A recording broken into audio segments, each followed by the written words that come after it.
Good morning, gentlemen of the press. Today, my ministry brought a memo seeking Council's approval for the second phase of the National Sugar Master Plan. In 2012, the first phase of the Sugar Master Plan was approved for lasting from 2012 to 2022. Today, Council approved the extension from 2023 to 2033. That's for another 10 years.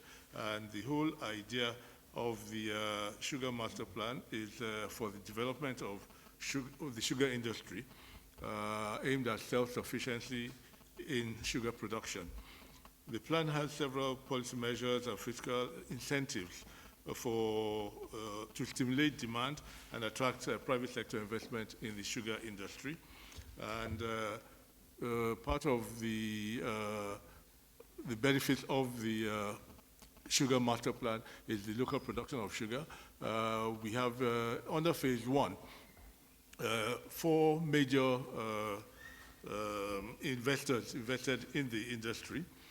These are Dangote Sugar, Boa Sugar, Golden Sugar Company, which is flour mills, and Kia Africa Group, which bought the Bashita sugar mills.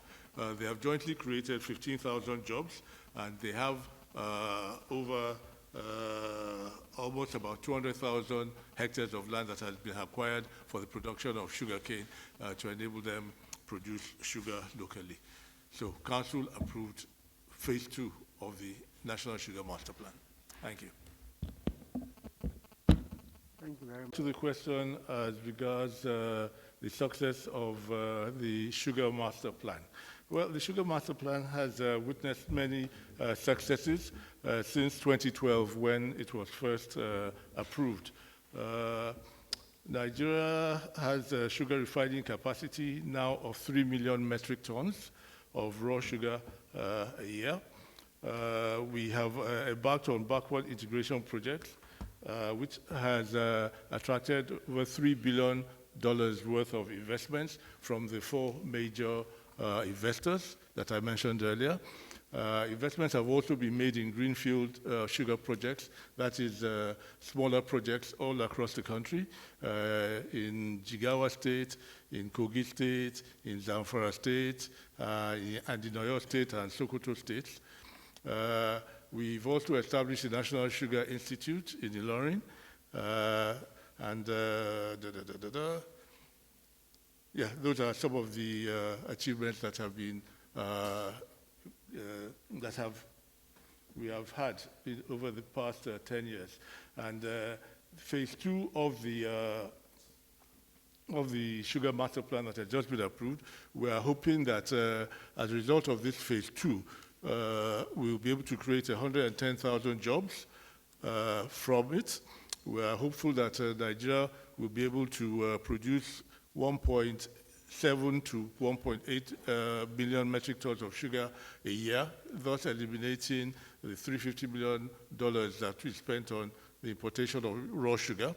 We are hoping to produce 161 million liters of ethanol annually, which will thus eliminate $65.8 million of ethanol imports annually. We're hoping to generate 400 megawatts of electricity, and we're hoping to produce 1.6 million tons of animal feed annually. With regard to the question to do with the supposed distortion of the Sugar Master Plan, we have in place a 2-tier monitoring and evaluation framework to stop any attempts to distort the Sugar Master Plan. We have what we call SUMIC, which is the Sugar Roadmap Implementation Committee, and this is a multi-agency committee charged with supervision of the National Sugar Master Plan. And we also have another committee called CIMOG, and this is the Sugar Industry Monitoring Group. And this is composed of the chief executives of all the local sugar manufacturing companies. So this is like a peer review committee. So we have these committees in place to see to it that